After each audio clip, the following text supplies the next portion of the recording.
This conference will now be recorded. हाँ जी, store and spares, retain earning और net profit. In the above financial statement, AEL has recognized consumption of spare parts as expense. कहता है पहले जो उसने financial statement बनाई, जैसे जैसे स्पेयर पार्ट्स या स्टोर एंड स्पेयर्स कंज्यूम होते थे वो एक्सपेंस में लिखता था. AEL has now decided to change its above policy and classify consumption of spares having useful life more than 1 year as capital spares under property plant and equipment. पहले जैसे खर्च होते थे एक्सपेंस में लिखते थे, अब वो कहते हैं एक्सपेंस नहीं लिखना बल्कि कैपिटलाइज करना. अब पेपर में जब ये सवाल आया तो गलती कहां पर हुई? स्टोर एंड स्पेयर जो गिवन है उन्होंने इसको छेड़ने की कोशिश की. ये तो अनयूज्ड है, ये क्या है? क्लोजिंग, जो कि एसओएफई में नजर आता है, और उसने कैपिटलाइज किसको करना है? जो कंज्यूम हुआ. तो हमने भी यहाँ से कौन सी वैल्यू निकालनी है? नीचे उसने गिवन है जो कंज्यूम हुई वही आपने कैपिटलाइज करनी है. और उसने बता भी दिया कि आपने 2013 में 55 मिलियन की कंजम्पशन की, 14 में 39 और 15 में 44. पहले ही आपने एक्सपेंस में लिखा हुआ. अब आपने इसको कैपिटलाइज करोगे तो डेप्रिशिएट भी करोगे. सिंपल, जो पहले एक्सपेंस है हर साल में से निकाल देंगे, यानी ऐड बैक कर देंगे जो प्रॉफिट उसकी वजह से माइनस हुआ, और उसको डेप्रिशिएट करके उसकी बुक वैल्यू एसेट में ऐड कर देंगे और depreciation profit and loss account में लिख देंगे. बात खत्म. और वो कहता है कि आपने करना क्या है जी? प्रॉफिट में बुक वैल्यू नहीं जाती होती. हाँ, वो उसको नेट करके और उनको नेट करो तो तकरीबन 1 बुक वैल्यू जाती है. ठीक है. In the above, in accordance with the requirement of international financial reporting standard, prepare, revise, extract including comparative for the year statement of financial position को, statement of comprehensive income को, और statement of changes in equity. इसमें अगर किसी का point है तो बताएं, कि अगर आपको लगता है कि ये सवाल में कोई इशू है तो बताएं, वरना फिर आगे चलते हैं. जो ऊपर अमाउंट पड़ी है ना, ये तो एज इट इज स्टॉक में आ रही होगी, ये एज इट इज ही रहेगी. ये जो नीचे कंज्यूम हुई है ना, ये अमाउंट, इसको हमने, ये जो कंजम्पशन है पहले एक्सपेंस में लिखी हुई है, अब हर साल के प्रॉफिट में वापस ऐड बैक कर देंगे. इनकी डेप्रिसिएशन हर साल की लेकर माइनस कर देंगे, और जो बुक वैल्यू आएगी वो जाकर एसेट्स में ऐड कर देंगे. वो एज इट इज रहेंगे. नहीं, वो तो क्लोजिंग पड़े हुए हैं, अनयूज्ड हैं, और उसने सिर्फ ये कहा कि जो कंज्यूम हुए हैं उसका कुछ करना है. तो जो अनयूज्ड है उनका क्यों कुछ करेंगे? देखो, आपके पास सपोज दैट कोई चीज अवेलेबल है, स्टेशनरी की बात कर लेते हैं, या कोई चीज है 500 की एक साल में अवेलेबल है, इसमें से 300 कंज्यूम हो गई, 200 रह गई, 200 चला जाएगा एसओएफपी के अंदर. पहले ये 300 जाता था एक्सपेंस के अंदर, अब वो कहते हैं इसको एक्सपेंस में नहीं लिखना, इसको कहाँ लिखना है? कैपिटलाइज करना है, पीपीई के अंदर जाकर लिखना है. तो मसला तो 300 के साथ है. ये जो 200 का है, ये तो वैसे के वैसे एसओएफपी में तो पहले भी पड़ा था, अभी पड़ा रहेगा. उसने जो यूज हुआ है उसकी बात किया कि उसको आपने प्रॉपर्टी प्लांट एंड इक्विपमेंट में लिखा. ये सवाल ओके है सबका? चलें, उसके बाद अगले क्वेश्चन की तरफ चलते हैं. मेन आपको पता है आजकल एक ही क्वेश्चन हिट जा रहा है, ये कैश फ्लो का है. कैश फ्लो में जो रिकमेंड्स करने हैं ये भी सवाल हमारा डिस्कस्ड है, लेकिन फिर भी अगर दोबारा किसी ने दिल करता है कि कोई सवाल या कोई पॉइंट डिस्कस करना है तो वो किसका? थर्ड का कौन सा पॉइंट? अच्छा, कैश ट्रेडिंग साइकिल का. हाँ जी, वो कहता है जी आपको गिवन है, वो कहता है कैलकुलेट क्वेश्चन 2 का part 3 statement of change in equity कह रहे हैं. अच्छा, कैश फ्लो का third point, BPL purchased inventory throughout the year but total purchase of the inventory were not shown in the statement. वो कहता है कि आप हालांकि सारा साल इन्वेंट्री खरीदते हो लेकिन सारी की सारी इन्वेंट्री इनफ्लो या आउटफ्लो नहीं शो करते हो. However, only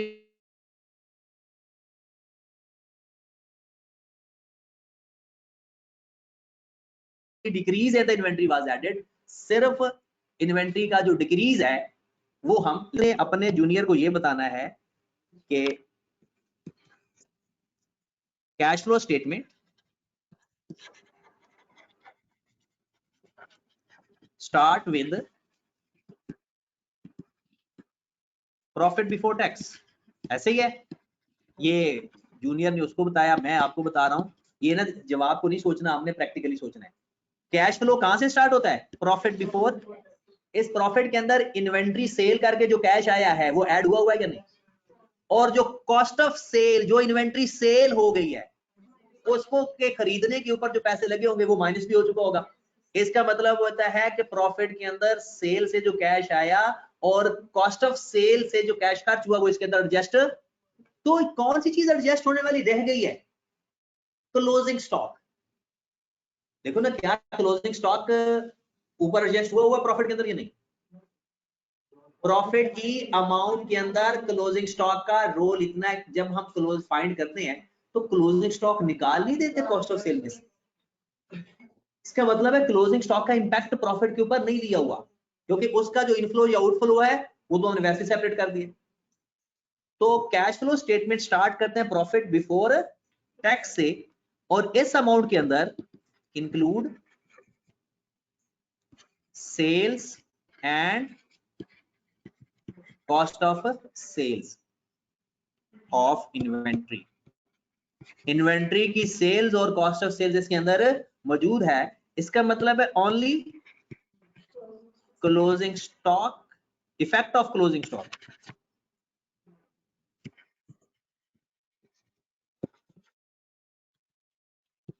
cash flow of closing stock is remain. सिर्फ क्लोजिंग स्टॉक का इफेक्ट रिमेनिंग रहता है और उसको हम एडजस्ट कर देते हैं उसके डिफरेंस से, कि अगर वैल्यू बढ़ रही है तो माइनस कर देते हैं, कम हो रही है तो ऐड कर देते हैं। ठीक होगी बात? लेकिन लिखा हुआ cash and bank balance in the statement of financial position was not agreed with the opening and closing balance of cash flow. कहता है जो एसओएफपी के अंदर कैश और बैंक गिवन होता है वो कैश फ्लो स्टेटमेंट के कैश और बैंक के साथ क्यों मैच नहीं कर रहा? कैश फ्लो स्टेटमेंट के कैश फ्लो स्टेटमेंट के अंदर कैश एंड कैश इक्विवेलेंट होता है, मतलब cash, bank, short term investment, short term financing भी possible, but in the financial position only cash and bank. लिखने की जरूरत है? ओके, चलिए। और कोई बात? ये डिलीजेंटली आप अगर ये सारे टेस्ट सॉल्व करते रहो और चीजें सीखने की कोशिश करते रहो तो ये आपका पेपर इंशाल्लाह आसानी से पास हो जाएगा। जी, क्वेश्चन नंबर 3 में आ जाओ।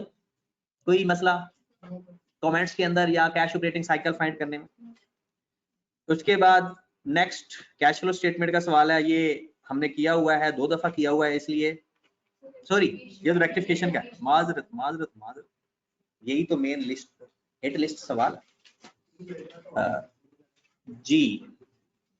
सबसे पहले उसने कहा कि आपने क्वेश्चन नंबर 4 के अंदर prepare corrected statement of financial position, prepare corrected.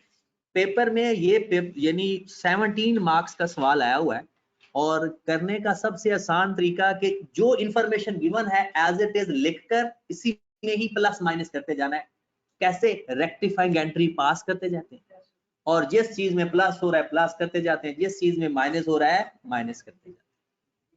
तो रेक्टिफिकेशन का क्योंकि सवाल हमें करना पड़ रहा है तो अभी सारे सवाल ही जो गिवन है वो कर लेंगे इसमें। और अभी IAS 33 और आज से मैंने IAS 16 के सवाल, क्योंकि वो कहीं भूल ना जाओ, वो भी देना शुरू करने हैं और बड़े मुश्किल सवाल देने हैं। मुश्किल सवाल से मुराद ये है कि जो डिफरेंट कॉलेजेस में मॉक्स हो रहे हैं उनके सवाल, ठीक है, और फिर हमारा मौका आ जाएगा, उसका सवाल भी हमारा हो जाएगा। जी जनाब, पहली बात, goods costing ₹58,100 received 31 December 19 were included in the physical count. जब इसका मतलब है क्लोजिंग स्टॉक में वो अमाउंट मौजूद है। जब चीज क्लोजिंग स्टॉक में आ जाए वो चीज हमारी होती है, इकोनॉमिक कंट्रोल भी ऑलमोस्ट हमारा होता है। However, these goods were recorded in purchase day book. Purchase day book का जब जिक्र हो तो समझो वो क्रेडिट परचेजेस है। सेल्स डे बुक का जिक्र हो तो क्रेडिट सेल्स।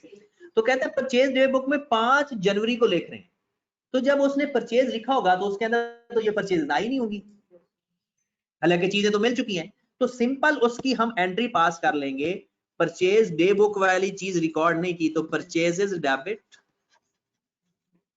क्रेडिटर्स या account payable credit, purchases to account payable. किस अमाउंट से? 5800 से, क्योंकि सारी अमाउंट 1000 में है। 58 जी, ये जाकर क्रेडिटर में से माइनस हो जाएगा। परचेज डेबिट हो रही है तो प्रॉफिट में प्लस हो रहा है माइनस हो रहा है? परचेज डेबिट हो रही है, प्रॉफिट में प्लस हो रहा है या माइनस हो रहा है?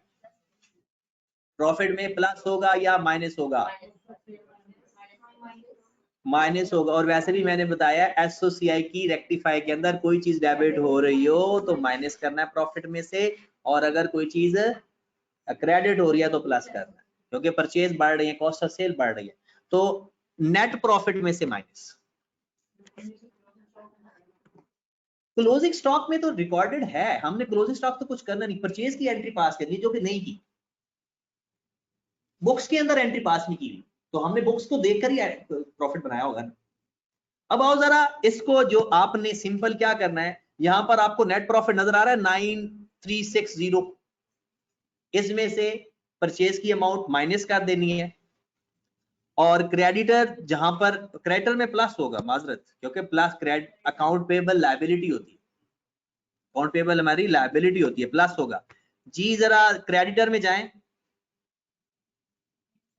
क्रेडिटर की अमाउंट में जाएं, किधर है ये, तो इसमें जाकर ये अमाउंट प्लस हो जाए। डन। अच्छा, ये एक और इंटरेस्टिंग बात, उसने जो बनाया हुआ है ना चीज, वो सारी गलत है, इसको सही भी करना है। जैसे ड्राइंग्स उसने करंट एसेट में लिखा हुआ है, गलत है।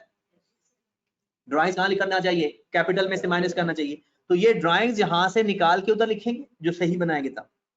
उसके बाद उसने करंट लायबिलिटी के अंदर डिस्काउंट रिसीव लिखा हुआ है, इसको उठाकर उधर जाकर प्रॉफिट में ऐड कर देंगे। डिस्काउंट रिसीव लायबिलिटी में नहीं लिखते, बल्कि कहाँ लिखते हैं? प्रॉफिट में प्लस या माइनस करते हैं, तो प्रॉफिट में जाकर प्लस करेंगे। और ट्रेड पेबल ठीक लिखा हुआ है, अदर पेबल सस्पेंड, बाकी चीजें ठीक है, ड्राइंग्स गलत लिखी हुई है ऊपर और डिस्काउंट रिसीव गलत लिखा हुआ।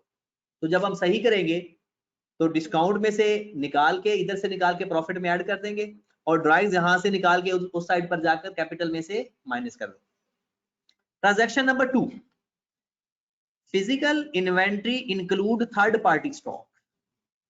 Physical inventory include third party stock, किसी और बंदे का स्टॉक हमारी इन्वेंट्री में काउंट हो गया, इसका मतलब है हमने स्टॉक अपना बढ़ा लिया जो कि हमारा स्टॉक है ही नहीं, स्टॉक को कम कर देंगे, ठीक है, तो प्रॉफिट भी कम होगा। और आपको पता है कि जब स्टॉक कम करते हैं तो किस नाम से करते हैं? कॉस्ट ऑफ सेल या सस्पेंस अकाउंट लिखेंगे। तो कॉस्ट ऑफ सेल एक तरह की डेबिट, इन्वेंट्री क्रेडिट, कितनी अमाउंट से? 13। इन्वेंट्री में क्या हो रहा है? ये माइनस, जाहिर सी बात है हमारा था ही नहीं। कॉस्ट ऑफ सेल में क्या हो रहा है? ये कॉस्ट ऑफ सेल में प्लस होने का मतलब है प्रॉफिट में माइनस होगा, क्योंकि हमने प्रॉफिट को देखना है, क्योंकि बाकी तो एसोसिएट के कोई एलिमेंट ही नहीं है, सिर्फ प्रॉफिट है, और प्रॉफिट में जाकर प्लस माइनस करेंगे। जो भी चीज एसओसीआई की आएगी वो डायरेक्ट जाकर प्रॉफिट में प्लस या माइनस होती जाएगी। डन। नेक्स्ट एडजस्टमेंट,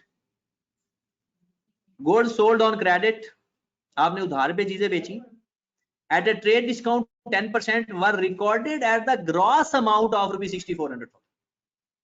इसका मतलब है हमने चीजें उधार पे बेची और लिख दी 6400,000 से, हालांकि 10% डिस्काउंट था, तो क्या करेंगे? 10% लेकर डेटर से भी माइनस कर देते हैं और सेल में से भी माइनस कर देते हैं, तो इसका 10% कितना बन रहा है? तो सिंपल 640 से डेटर कम करेंगे, सेल कम करेंगे, तो सेल डेबिट या credit? Sale debit, account receivable,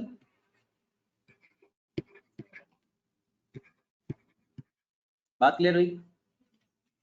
cell debit होने का मतलब क्या है? सेल से माइनस कर देंगे, सेल माइनस नहीं करेंगे, प्रॉफिट से माइनस कर देंगे। डिस्काउंट अलाउड तो यही नहीं, ट्रेड डिस्काउंट है।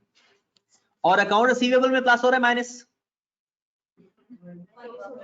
वो देखा करो ना नेचर के, अकाउंट सेल हमारा एसेट होता है तो क्रेडिट हो रहा है, तो एसेट हमारा कम हो रहा है, और सेल हमारा एसोसीआई की आइटम है, और एसोसीआई की डेबिट वाली आइटम प्रॉफिट को कम करती है।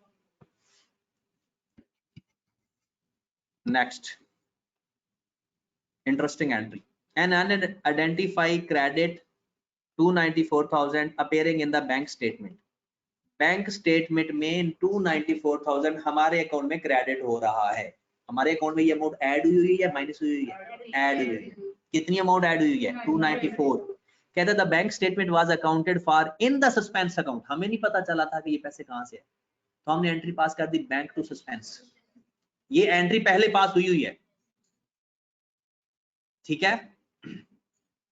ये आई कैप की, वो आई कैप का एक मैसेज आ गया क्या मैंने ना बाद में, क्योंकि पहले इंफॉर्मेशन लेनी पड़ेगी आपकी पूरी, तो फिर कॉल होगी, तो क्लास के बाद ना कॉल करता हूं मैं, बल्कि आपने ही कॉल करनी है, क्योंकि जब जैसे ही वो आपसे इंफॉर्मेशन पूछेंगे, CRN number, date of birth वगैरह, और आवाज भी आपकी होनी चाहिए, ठीक है। तो आप कॉल करो, दोबारा हो जाएगा, या आप ईमेल कॉल रिमाइंडर डाल दो, हो जाएगा, परेशानी हो ना। चलिए नेक्स्ट है अनआइडेंटिफाइड क्रेडिट। उसने जो एंट्री पास की थी ना, उसने ये करेक्ट, उसने जो पहले एंट्री पास की थी उसने बैंक डेबिट कर दिया था और सस्पेंस अकाउंट क्रेडिट कर दिया था, क्योंकि नहीं पता था 294। अब बाद में पता चलने जा रहा है कि वो पैसे आए कहां से। वो कहते हैं कि एक ओल्ड आउटस्टैंडिंग बैलेंस था जो प्रीवियसली आपने राइट ऑफ कर दिया था। The amount was net of 2% bank charges. इसका मतलब है जो पैसे मिले हैं वो ज्यादा है। ये जो 294 बैंक ने क्रेडिट किया है ना, उसने 2% बैंक चार्जेस काट के क्रेडिट किया है, तो ये अमाउंट 98% है। तो ओरिजिनल पैसे कितने हुए? 300। आपको 300 मिले, बैड डेट्स रिकवर हुए। तो जब बैड डेट्स रिकवर करते हैं तो एंट्री क्या पास करते हैं? Correct entry. कैश तो बैंक आएगा, बैंक डेबिट, और बैड डेट्स जो रिकवर हुए हैं वो है 300, लेकिन बैंक कितनी अमाउंट से आएगा? तो बाकी बैंक चार्जेस, ये है करेक्ट एंट्री। उसने क्या एंट्री पास की हुई है? Bank to suspense. उसे तो पता ही नहीं था ना कि पैसे कहां से। अब पता चल गया, रेक्टिफाई कर लेते हैं। रेक्टिफाई एंट्री में मुझे बताओ, बैंक डेबिट हो रहा है, बैंक डेबिट होना चाहिए, क्या सस्पेंस क्रेडिट होना चाहिए था?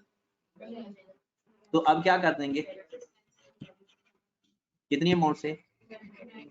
बैंक चार्जेस उसने क्या डेबिट किए हुए हैं? नहीं, तो वो भी डेबिट कर देते हैं। और बैड डेट्स रिकवर्ड,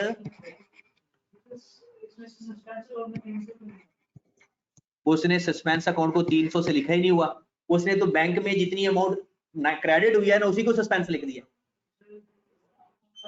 तो आया तो 300, तो हमने भी 300 लिखा है। उसने रिपेयर का चक्कर ही नहीं डाला ना, रिपेयर लिखे ही नहीं थे। ये थी उसकी एंट्री, ये उसने एंट्री पास की थी, वो गलत थी। सही एंट्री ये बननी चाहिए थी। हमने सिर्फ इनको देखना है, उसने क्या किया है, क्यों किया है, हम गलती की है, और गलती कोई भी हो सकती है। हाँ जी, अब क्या करेंगे, सस्पेंस में से माइनस, सस्पेंस किस साइड पर है? क्रेडिट साइड पर। और अब ये सस्पेंस क्या हो रहा है? डेबिट। सस्पेंस अकाउंट में से माइनस चार्जेस, प्रॉफिट में से माइनस बैड डेट्स, प्रॉफिट में सोचना ही नहीं है बैक क्या चीज है, सिर्फ ये इतना पता करना है कि एसोसिएट की आइटम है, क्रेडिट हो रही है, प्रॉफिट में प्लस हो जाएगा। डन। चले जी, उसके बाद transaction number 5th, a check of rupees 500 issued to the customer as an advance। a check of rupees 500 issued by a customer as an advance। अब मुझे बताए, कस्टमर जब आपको पैसे एडवांस दे देता है, एंट्री क्या पास करते हो? Bank to advance. Bank debit करते हैं, एडवांस क्रेडिट करते हैं। कितनी अमाउंट से करना है? 500 से। नेक्स्ट कहता है dishonoured and return of the bank on 31 December 2019, no entry was made on the return of cheque. कहता है वो चेक ही डिसऑनर हो गया, तो जो एंट्री पास की रिवर्स कर देते हैं। तो हम क्या करेंगे, advance liability debit, bank credit. Advance में से अदर पेबल में से 500 माइनस, अदर पेबल होगा ये, अदर पेबल, ट्रेड पेबल नहीं, वो कस्टमर था, वो अदर पेबल क्रेडिटर्स होते हैं। जब क्रेडिटर्स में लिखेंगे तो वो ट्रेड पेबल होगा, जो कस्टमर एडवांस देगा वो अदर पेबल, क्योंकि क्रेडिटर वो होते हैं जिससे चीजें हम उधार पे खरीदते हैं, ये तो कस्टमर से एडवांस ले लें, ये अदर इनकम है हमारी, अनअर्न्ड इनकम। तो बैंक में प्लस होगा माइनस, बैंक में से भी माइनस, और एडवांस में से भी, एडवांस अदर पेबल में और bank. Transaction number 6, opening operating expenses include, operating expense किस में होंगे भला? प्रॉफिट में से माइनस में, कहते उसमें शामिल है। Operating expenses include insurance premium 900 paid during the year, out of which rupees 200 pertain to the owner residential premises, उसमें से 200 ऑनर के लिए पे किया, तो ड्राइंग, इसका मतलब है प्रॉफिट में प्लस कर देंगे, प्रॉफिट में 200 प्लस कर देंगे, और ड्राइंग में भी प्लस कर देंगे। लेकिन ड्राइंग्स को लिखेंगे भी सही जगह पे, जिधर लिखी उधर नहीं रहने देंगे, क्योंकि ड्राइंग्स कहाँ लिखनी चाहिए थी? प्रॉफिट कैपिटल में से माइनस होनी चाहिए। तो क्या करेंगे? पहली बात तो जो ड्राइंग्स हैं, हम अगर एंट्री पास करें तो ड्राइंग्स डेबिट कर देंगे, ऑपरेटिंग एक्सपेंस क्रेडिट कर देंगे, पर ड्राइंग लिखनी चाहिए, उसने नहीं लिखी तो लिख दी, ऑपरेटिंग एक्सपेंस में ऐड किया हुआ है, ऑपरेटिंग एक्सपेंस से निकाल दी, तो ड्राइंग्स जाकर प्लस हो रही है ड्राइंग्स में, और ऑपरेटिंग एक्सपेंस प्रॉफिट में जाकर प्लस होगा, क्योंकि पहले एक्सपेंस ज्यादा लिखा हुआ है। अभी बात खत्म नहीं हुई, कहते हैं ये जो इंश्योरेंस आपकी है ये खत्म कब हो रही है? 30 जून, और हमारा ईयर एंड क्या है? 31 दिसंबर। इसका मतलब इसमें 6 महीने की एडवांस भी है।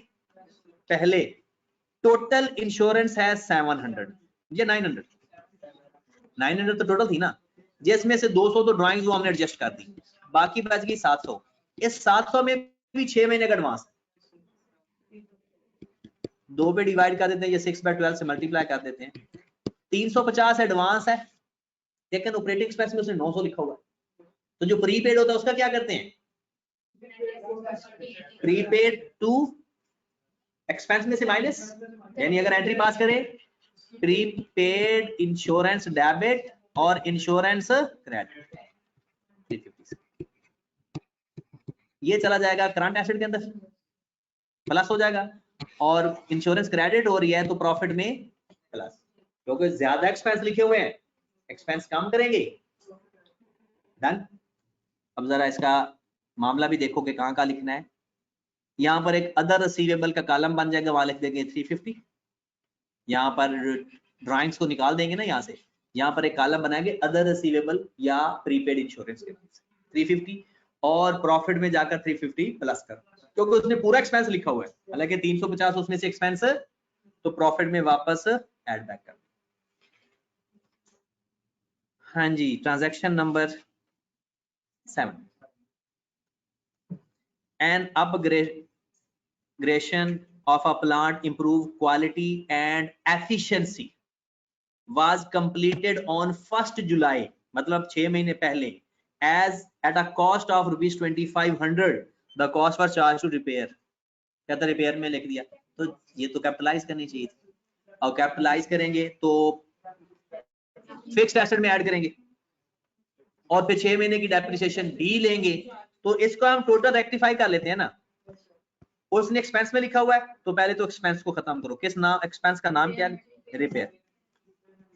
उसने रिपेयर लिखा हुआ है तो एंट्री करनी थी पीपीई डेबिट या फिक्स्ड एसेट डेबिट, क्योंकि फिक्स्ड एसेट का नाम ऊपर यूज हो रहा है, और रिपेयर क्रेडिट कितनी अमाउंट से? 2500 से, 6 महीने की डेप्रिसिएशन भी ले लेंगे, तो डेप्रिसिएशन की एंट्री क्या पास होगी? डेप्रिसिएशन टू फिक्स्ड एसेट्स 250, 6 महीने में 250 आ रही है, नीचे रेट भी गिवन है। लो जी, एसेट में प्लस हो रहा है माइनस कितना? रिपेयर क्रेडिट हो रहा है, प्रॉफिट में क्या हो रहा है? प्रॉफिट में भी प्लस हो रहा है। डेप्रिसिएशन डेबिट, प्रॉफिट में माइनस, प्रॉफिट में माइनस, और फिक्स्ड एसेट्स क्रेडिट, दूसरे लफ्जों में इनको नेट करके एसेट में ऐड कर देना है और प्रॉफिट में ऐड कर देना। Got it? And last one, last transaction, total sales of 26 December as per sale day book 167, कहता सेल डे बुक के हिसाब से 26 दिसंबर की सेल्स हैं 167। This was posted to the trade receivable control account as ₹671, receivable में 671 लिख दिया, sales ही 167 की, लिख कितना कर दिया? वो कहता trial balance was balanced by taking the difference of the suspense account. तो मुझे बताएं आपने डेटर ज्यादा लिखे कम, कितने ज्यादा 504। एंट्री कम करने के लिए क्या करेंगे, आपको पता है ये सस्पेंस अकाउंट के साथ ही ठीक होता है।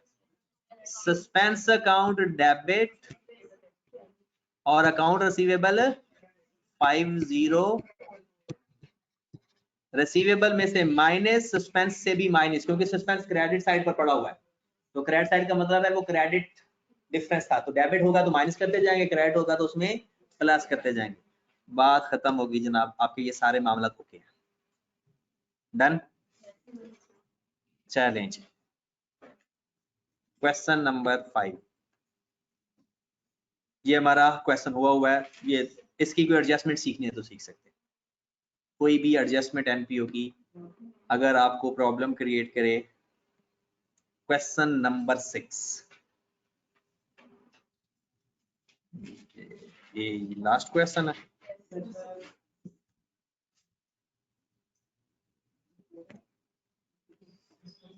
हाँ जी, ये एक कंपनी, लिस्टेड कंपनी है जिसका ईयर एंड है 30 जून। अच्छा, मैंने ना इसके बाद 2 मिनट में आपको ना एक्सट्रैक्ट ऑफ आईएस 33 और उसके डिस्क्लोजर्स या नोट्स ऑन ईपीएस सिखाने हैं। वो इस क्वेश्चन पे तो नहीं सिखाए जा सकते, बट किसी डिल्यूटेड ईपीएस वाले क्वेश्चन से सिखाया जा सकते हैं। तो एक अगर सवाल पूरा हो जाएगा तो वो ज्यादा बेहतर होगा। वो कहता है कि 1 जुलाई 2015 को there were 9870556 shares in issue, यानी इशूड शेयर्स हैं आपके पास कितने 1 जुलाई को। 30th August 2015 there were a share split whereby every 5 shares become 6 shares। Her 5 shares कितने बन गए 6, तो 5 पे डिवाइड करेंगे, 6 से मल्टीप्लाई करेंगे। 31 दिसंबर 2000, आगे मिसिंग है 15 ही होगा, issued 35,000 shares for rupees 20 at market price। 31st March 2016 there were a share split whereby 3 shares become 7 shares। 1st May 2016 the company consolidated shares such that every 9 shares were consolidated into 4 shares। total earning in the year 2016 और 2017, और नीचे वो मुझे लगता है नीचे date गलत है, नीचे 16 और 17 होगी डेट। नीचे आपने ईपीएस फाइंड करना है 2016 का और 2017 का। तो पहले 16 से स्टार्ट करते हैं और इसी तरह से आगे 17 तक चलते जाते हैं, ठीक है। और उसने कहा है कि जो 17 का है वो हमने कंपेरेटिव, पहले तो पिछले साल की सिंपल ईपीएस फाइंड करते हैं, पिछले साल सिंपल ईपीएस फाइंड करते हैं।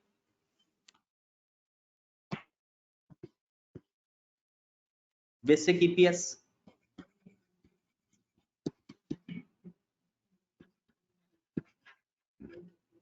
किस साल की फाइंड करना चाह रहे हैं 2016। फार्मूला क्या है, earning related to ordinary shares, earning attributed to ordinary shareholder divided by weighted average number of shares। Done.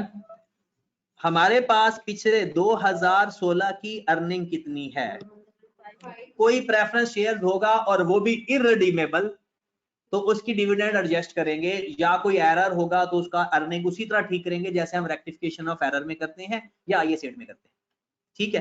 तो हमारे पास कितने हैं 5564 divided by working number 1। Working 1 करते हैं जनाब, तो हमारे पास सबसे पहले 1 जुलाई से 1715 से कब तक, अगला इशू कब आ रहा है 30th अगस्त को।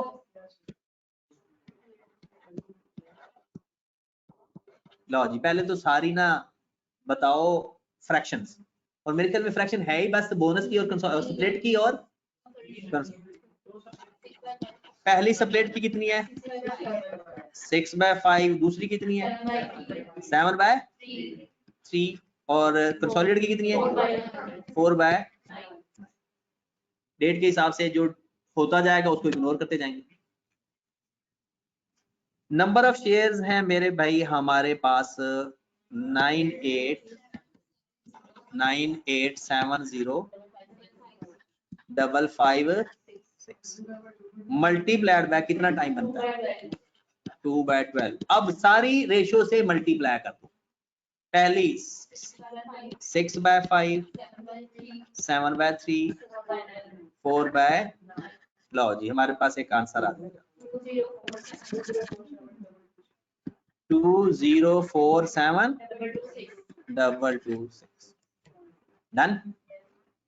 उसके बाद 30th 15 से अगली डेट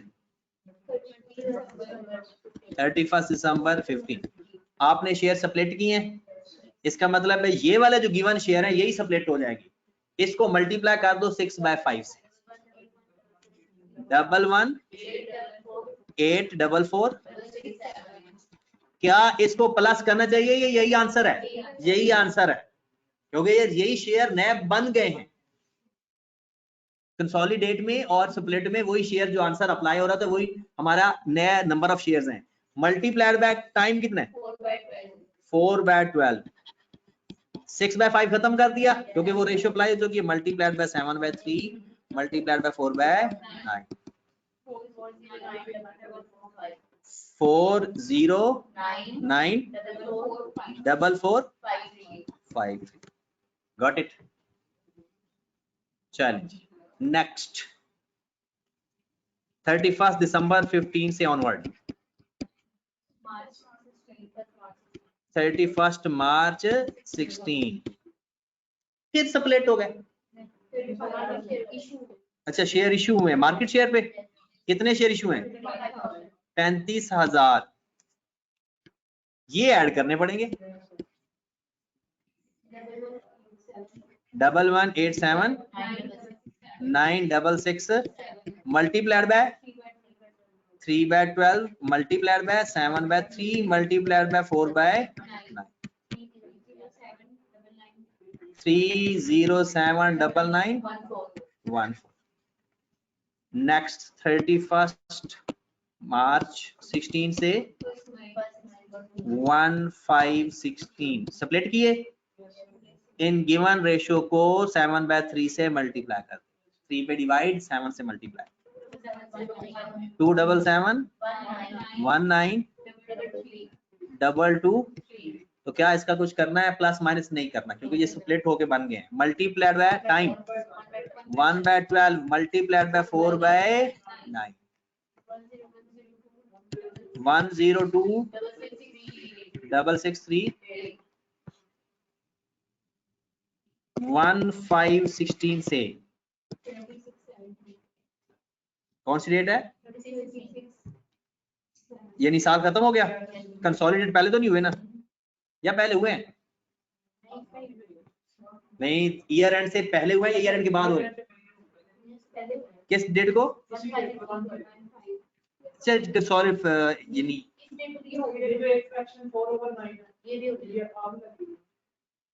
अब दोबारा इसी डेट को वो कंसोलिडेट भी कर रहा है। इस डेट को तो हमने ये नहीं शेयर इशू किए। अच्छा 15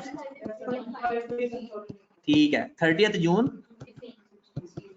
अब क्या करेंगे 4/9 4/9 से मल्टीप्लाई कर दें तो कितनी अमाउंट आ गई 123,196,555 मल्टीप्लाइड बाय और अब कोई फ्रैक्शन मल्टीप्लाई अमाउंट कितनी आ गई 20532 लो weighted average number of ordinary shares 1 2 3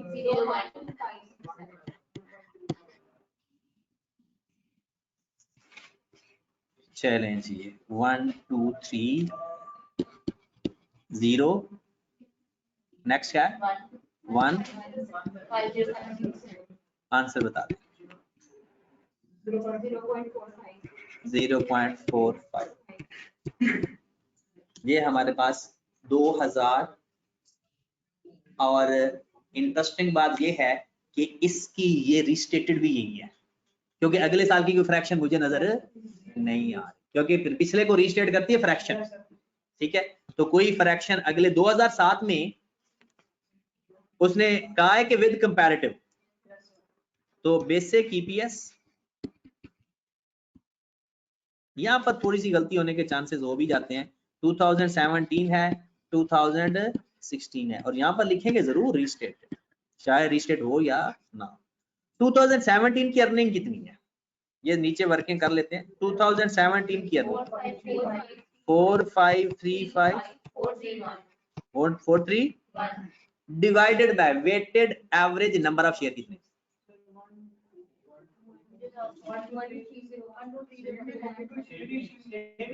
कौन से, ये जो कंसोलिडेट होके आए हैं, ये जो अमाउंट है यही नंबर ऑफ शेयर है, वेटेड एवरेज नहीं। जो एंड पे हमारे ये टोटल आता है, ये हमारा पिछले साल का एंड का क्लोजिंग होता है, ये तो वेटेड एवरेज है ना, इसमें तो कुछ 3 महीने का डिफरेंस है। अगले साल जो आपके राइट शेयर मार्केट प्राइस पे शेयर इशू हुए उसके साथ तो आपने टाइम मल्टीप्लाई करके नहीं लिखा हुआ उधर, तो अगले साल टाइम मल्टीप्लाई नहीं करना, क्योंकि अगले साल तो नंबर ऑफ शेयर्स पूरे साल के लिए यूटिलाइज होंगे। तो हमारे पास ये जो आंसर होता है ना, ये हमारा आंसर होता है पिछले साल का क्लोजिंग, चाहे प्लस हो के आए या डायरेक्ट है, यही होता है क्लोजिंग पिछले साल, ठीक है। तो 1 2 3, तो ये ओपनिंग है ना, पिछले साल का क्लोजिंग अगले साल का ओपनिंग है, तो क्लोजिंग ये है 1 2 3, क्योंकि वेटेड एवरेज तो नहीं हो सकता ना। 1 2 3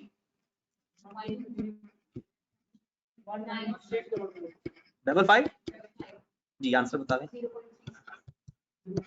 तो इस साल का ईपीएस 0.36, पिछले साल का ईपीएस 0.45, और उसको रीस्टेट करने की जरूरत नहीं है क्योंकि वो ऑलरेडी ही हाँ, इस साल कोई अगर कोई फ्रैक्शन यूज होती, कोई बोनस फ्रैक्शन, कोई भी फ्रैक्शन इस्तेमाल होती तो डन क्या नहीं, लेकिन वो weighted average number of difference तो आएगा, थोड़ा बहुत तो डिफरेंस आना है। अच्छा, अब आप ना जरा एक्सट्रैक्ट देख लें।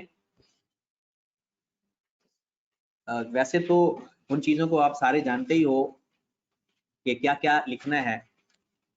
तो सबसे पहले एक्सट्रैक्ट ऑफ, मेन जो एक्सट्रैक्ट लिखा जाता है इसका एसओसीआई के एक्सट्रैक्ट पेपर में आता है इसका, अगर आता है मेन नाम लिखेंगे, statement of comprehensive income, extract लिखेंगे,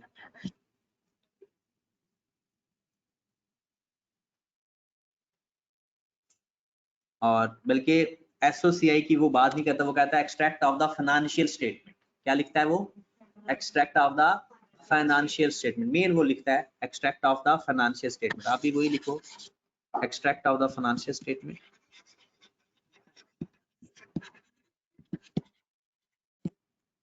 और फॉर द ईयर एंडेड 31 दिसंबर 2017 था।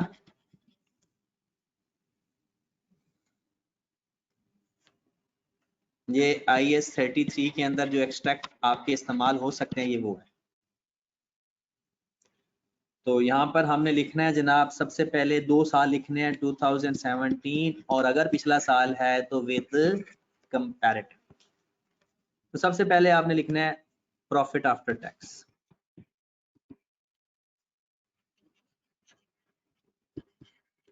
और यही वो अर्निंग, प्रॉफिट आफ्टर टैक्स मतलब अर्निंग। अगर कॉन्टिन्यूअस बिजनेस की है अर्निंग तो वो अलग लिखेंगे, डिसकॉन्टिन्यू बिजनेस की अर्निंग अलग लिखेंगे।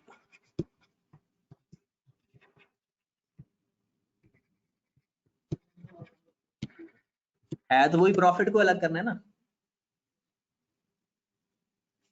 डिसकॉन्टिन्यू बिजनेस की अर्निंग अलग लिखेंगे।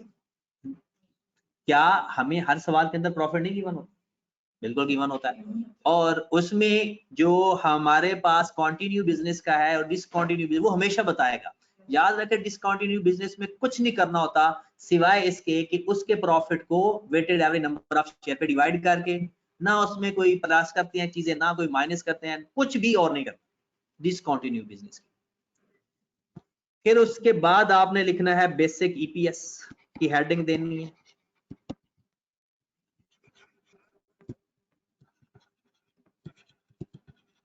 कॉन्टिन्यूस बिजनेस की और डिसकंटिन्यू बिजनेस 2017 की ईपीएस, 2016 की। तो क्या हम हर सवाल में ईपीएस फाइंड नहीं करते? बिल्कुल करते हैं। उसके बाद डिल्यूटेड ईपीएस,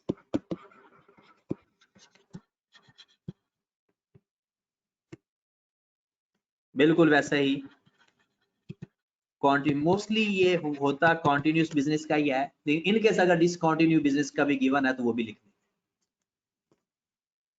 ओके की बात। डिल्यूटेड ईपीएस ये भी हमें फाइंड करना आता है।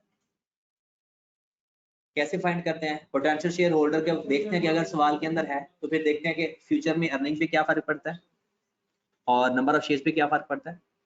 अर्निंग में अगर लोन हो, डिबेंचर या बॉन्ड हो तो उनका नेट ऑफ टैक्स करके इंटरेस्ट लेते हैं, और अगर रिडीमेबल प्रेफरेंस शेयर्स हैं तो उनका एज इट इज डिविडेंड ले लेते हैं, और ऑप्शन के लिए एक फार्मूला इस्तेमाल होता है, अर्निंग में कोई फर्क नहीं पड़ता। ठीक है, बस एक्स्ट्रा खत्म। क्या ये चीजें हम फाइंड नहीं करते? बिल्कुल करते हैं, बट एक फॉर्मेट में लिखना है, दैट इज इट। हाँ, पेपर में ज्यादा जो चांसेस है नोट्स या डिस्क्लोजर होता है, नोट्स या डिस्क्लोजर, वो भी देख लेते हैं। नोट्स ऑन ईपीएस या disclosure of IAS 33, notes on earning per share या नोट्स ऑन ईपीएस या disclosures related to IAS 33 for the year 31st December 2007। इसमें अर्निंग नहीं लिखते होते मैं, बल्कि इसमें अगर ओवरऑल हम बात करें तो इसमें सबसे पहले वो ही 2017 2016 सबसे पहले लिखेंगे earning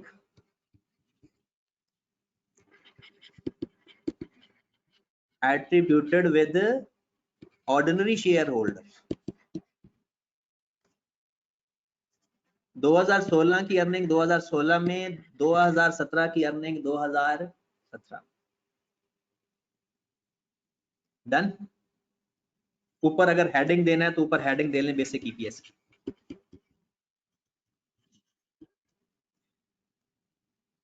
weighted average number of shares,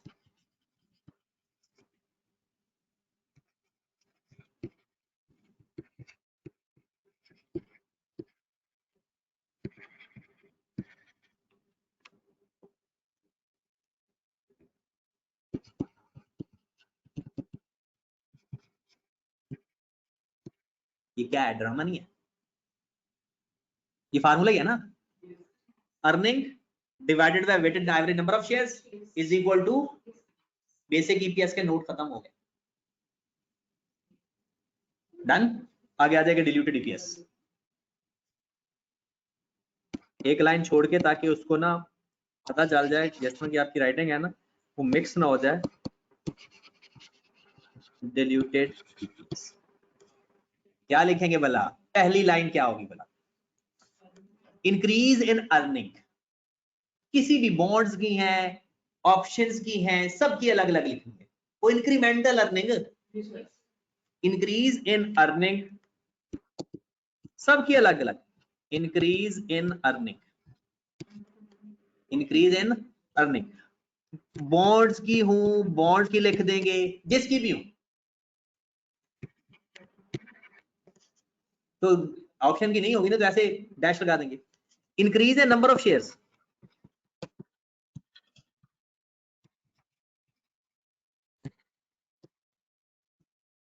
increase in EPS,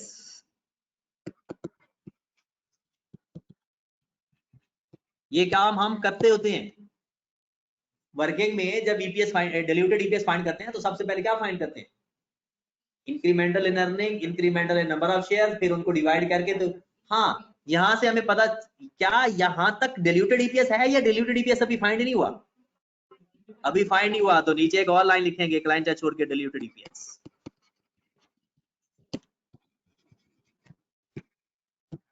वो कैसे फाइंड करेंगे? अर्निंग में अर्निंग ऐड कर देंगे और नंबर ऑफ शेयर में नंबर ऑफ शेयर ऐड कर देंगे, उनको आपस में डिवाइड कर देंगे, तो हमारे पास डिल्यूटेड ईपीएस। ओके, अभी खत्म नहीं होगा। उसके बाद होता है रिकंसिलिएशन। हाँ, डिसकंटिन्यू बिजनेस का हो तो वो अलग होगा, कंटिन्यू बिजनेस का अलग होगा, वो बाकी सेम बात है। डिसकंटिन्यू बिजनेस का सेपरेट रखना है, कंटिन्यूस बिजनेस का वो साथ साथ वैसे चलता जाता है। डिल्यूटेड ईपीएस की वर्किंग वो सारी की सारी हम कंटिन्यूस बिजनेस की ही करते हैं। इसके बाद एक काम करना होता है रिकंसिलिएशन। ये है मेन नई चीज of earning, reconciliation of earning.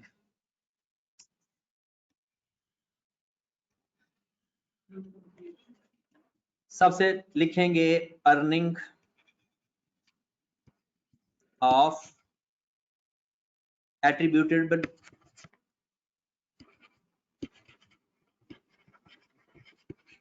of ordinary shareholders।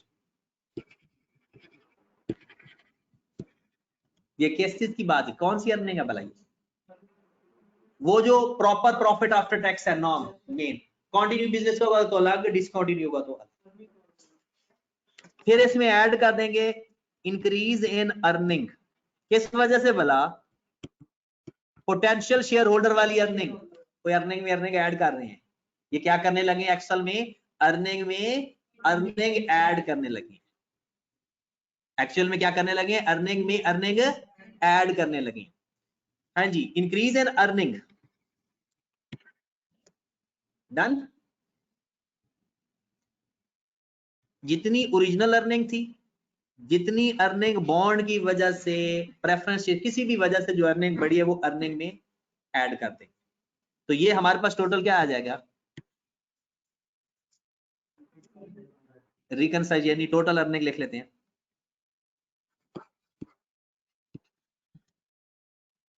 Total earning for diluted EPS. ये डिल्यूटेड ईपीएस की क्या चीज आ जाएगी? सारा काम जो आप लोग वर्किंग में कर रहे हो उसको यहाँ शो कर रहे हैं। अर्निंग में अर्निंग ऐड कर दिया, तो फिर आगे क्या करना है? अगला क्या होना चाहिए? रिकंसिलिएशन किसकी होनी चाहिए? नंबर ऑफ शेयर्स की। Reconciliation of number of shares या weighted average number of share. तो पहले क्या करेंगे? Weighted average number of shares, जो साल के एंड के होंगे, वो ऐड क्या करेंगे? Increase in number of shares.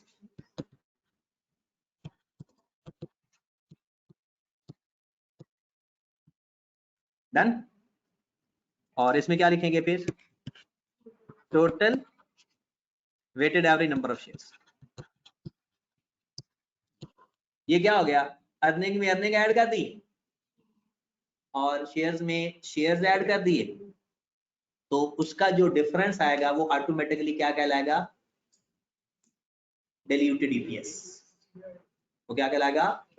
Diluted EPS. ये है हमारी नोट्स ऑन। अगर इसको देखें तो सिंपल क्या है? फार्मूला है।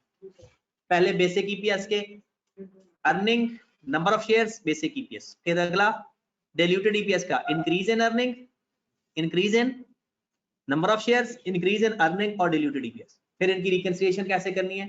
अर्निंग में इंक्रीमेंटल अर्निंग ऐड करनी है, शेयर में नंबर ऑफ शेयर्स ऐड। जो ऊपर लिख रहे हैं ना, वो नीचे काम कर रहे हैं। बिल्कुल कॉन्टिन्यूस और डिस्काउंट जैसे ऊपर कॉलम बनाए हैं, ऐसे कॉन्टिन्यूस का और डिसकंटिन्यू बिजनेस का अलग चलता जाए।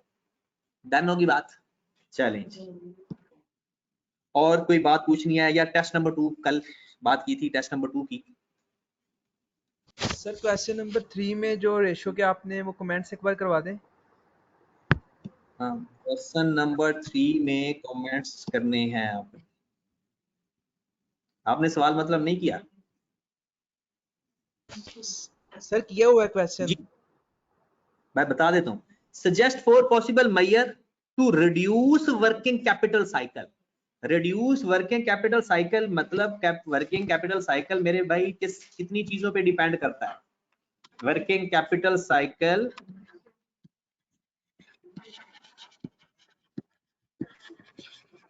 कितनी चीजों पे डिपेंड करता है। एक, debtor collection period, creditor payment period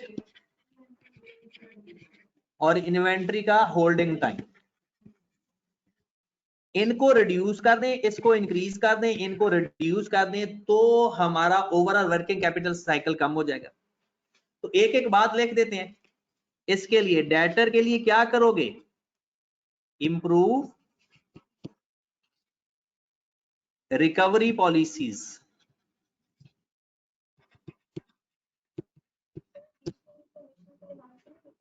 additional information है नहीं इसमें, इस क्वेश्चन में एडिशनल इन्फॉर्मेशन नहीं है तो फिर हम अपनी तरफ से लिख सकते हैं। हाँ, एडिशनल इन्फॉर्मेशन हो तो फिर जरूर करना है। इंप्रूव रिकवरी पॉलिसीज, डेटर से पैसे रिकवर करने की पॉलिसीज इंप्रूव करें। Reduce credit terms, credit terms को रिड्यूस करेंगे ताकि जल्दी पैसे करने वाली अमाउंट। उसके बाद ऑफर कैश डिस्काउंट, इन वजह से हमारी डेटर के जो कलेक्शन पीरियड है वो इंप्रूव हो सकता है। इनमें से कोई एक लिखना है क्योंकि टोटल 3 लिखने हैं तो एक एक तो लिखेंगे। तो हमारे जो बुक के अंदर है ना आई कैप का जो सोल्यूशन उसने सिर्फ डेटर को पकड़ कर सारा किया है, लेकिन हम डेटर के अलावा भी करेंगे। हाँ जी, क्रेडिटर की बात अगर करें तो हम कोशिश करेंगे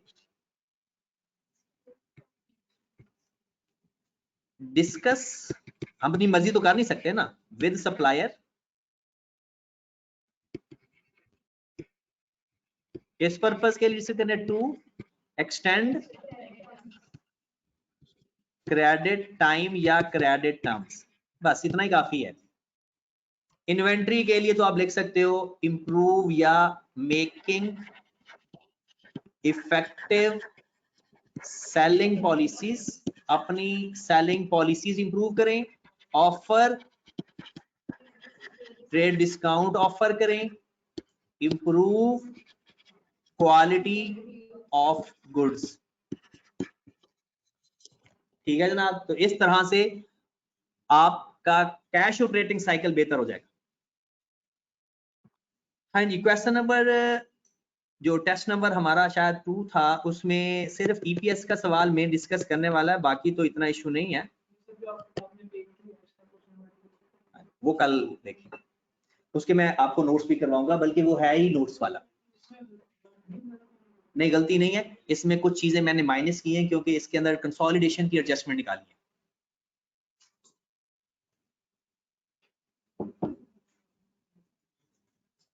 टेस्ट नंबर 2 में हमारी कौन सी चीज रहती थी, अगर आपको सिर्फ ईपीएस वाला सवाल है,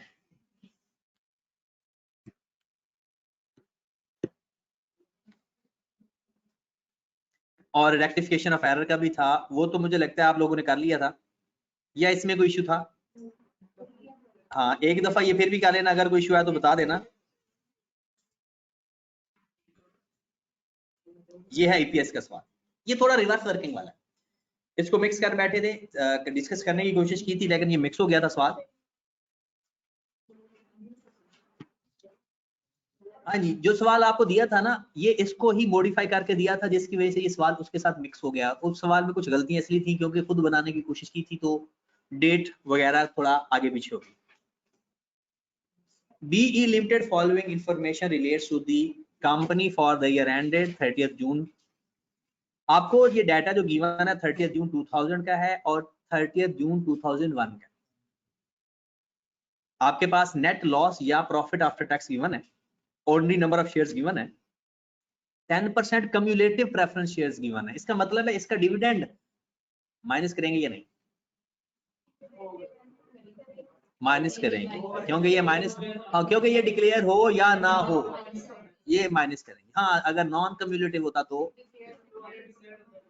वो कहते हैं all the shares of the company are ₹1 each, company issued 20,000 ordinary share for cash on June 1, 2000, June 1, 2000. If nothing is mentioned then assume that at market price. कहता है अगर कुछ भी नहीं बताया हुआ तो इसका मतलब क्या है, मार्केट प्राइस पे, और मार्केट प्राइस पे आपको पता है कोई फ्रैक्शन नहीं लगती। उसके बाद कहता है company declared cash dividend 30% and bonus shares in the years 2000। The bonus shares were issued to the share holder और January 1, 2001।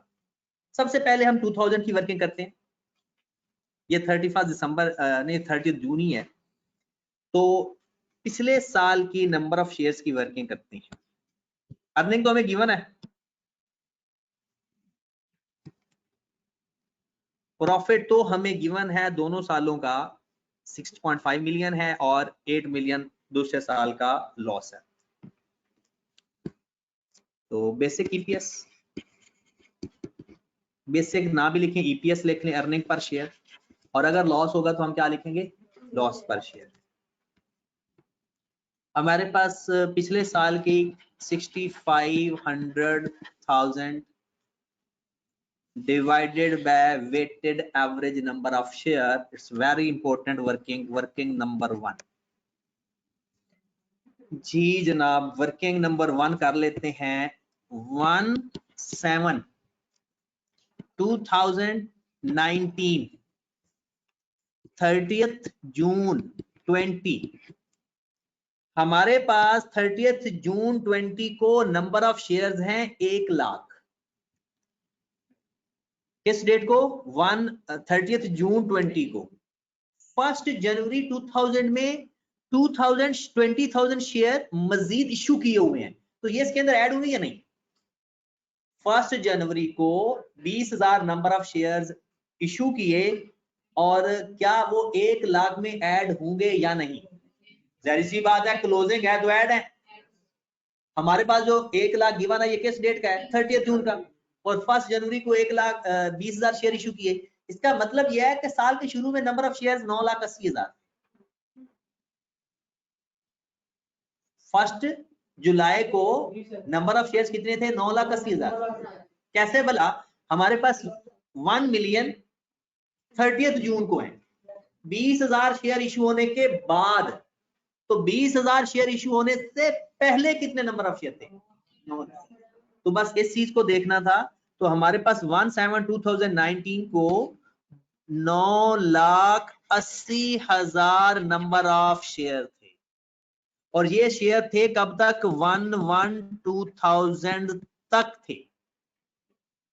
किस डेट तक थे, 1, क्योंकि 1/1/2000 को मजीद नया नंबर ऑफ शेयर्स इशू किए, तो मल्टीप्लाई क्या किया हमने, 6/12, और फ्रैक्शन तो कोई है नहीं, तो कितनी अमाउंट आ गई, 490,000 490,000। फिर 1/1/2000 को नंबर ऑफ शेयर इशू किए, और किस डेट तक इशू किए, 30th जून 2000 तक। कितने, 20,000। हो गया 1 मिलियन। ये होते हैं हमारे closing number of shares, multiplied by 6/12, कितनी अमाउंट आ गई, 500,000। तो हमारे पास weighted average number of shares आ गया 993। ये इंटरेस्टिंग सवाल है और बड़ा अच्छा सवाल है। ये छोटा सा सवाल है लेकिन इसने मत मार देनी है।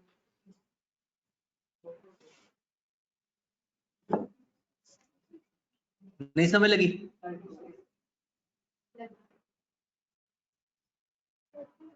चलिए तो फिर हमारा सवाल भी हो गया। इसको 990,000 पे डिवाइड कर देंगे। ये पिछले साल का हमारे पास ईपीएस आ है, कितना, 6500 डिवाइड बाय 990 कर दें, 6.56। ये हमारे पास ईपीएस। हाँ, अभी तो बहुत टाइम है, थोड़ी सी प्रैक्टिस करोगे इसकी कि दूसरे साल का मुझे ईपीएस फाइंड करके दे दो। इसको देख के यही सवाल है आपके सामने, दूसरे साल का ईपीएस फाइंड करके दें।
वो प्रॉफिट में से 50,000 भी माइनस करना था भाई, वो करके बताया आंसर,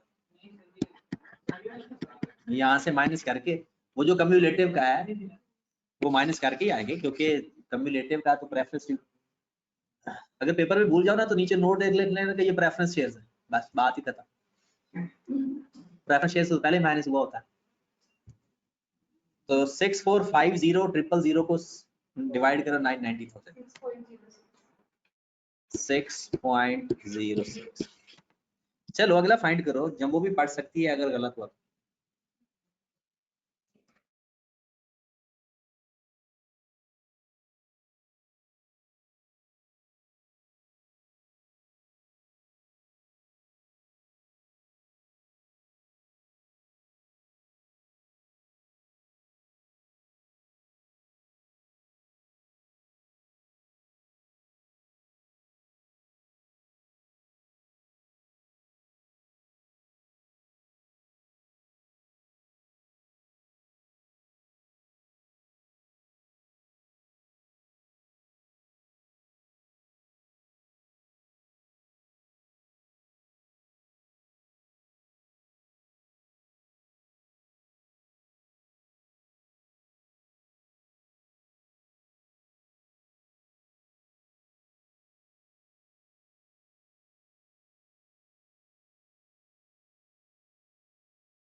हाँ जी, सब लोगों ने बताना है आंसर, मैसेज करके भी बता सकते हो।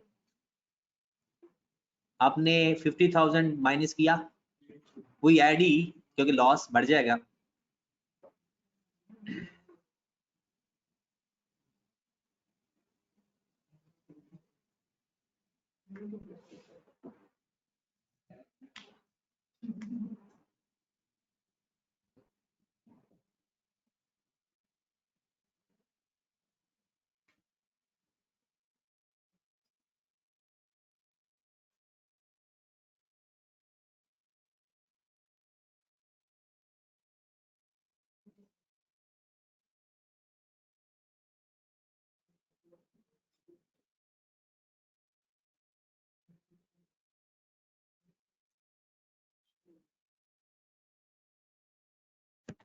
हाँ जी, कुछ और आंसर भी आए तो हैं।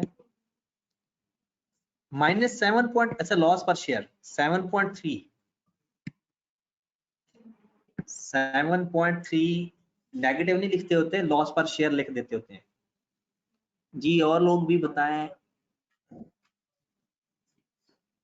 जहां पर ये सवाल ऐसे ही बहुत छोटा सा चुना सा ना समझो, इस सवाल के अंदर बड़ी अच्छी अच्छी चीजें हैं, जबरदस्त चीजें हैं, कॉन्सेप्चुअल, कॉन्सेप्चुअल तो नहीं कहना चाहिए, ट्रिकी कहना चाहिए। जो बाद में रिकॉर्डिंग सुनेगा ना, तो वो भी काइंडली ये सवाल पहले करके बाद में रिकॉर्डिंग को आगे करके आंसर देखेगा, ये नहीं कि बस फॉरवर्ड करके आंसर देख ले। 6.5 है, आप बताओ। 6.11 6.538। नूर, आपका आंसर क्या आ रहा है? 7 है एक आंसर, 7.3 एक आंसर है। 6.11। चलें देखिए, या अभी और टाइम चाहिए? सिकंदर का आंसर नहीं आया। सिकंदर भाई किधर गया वो?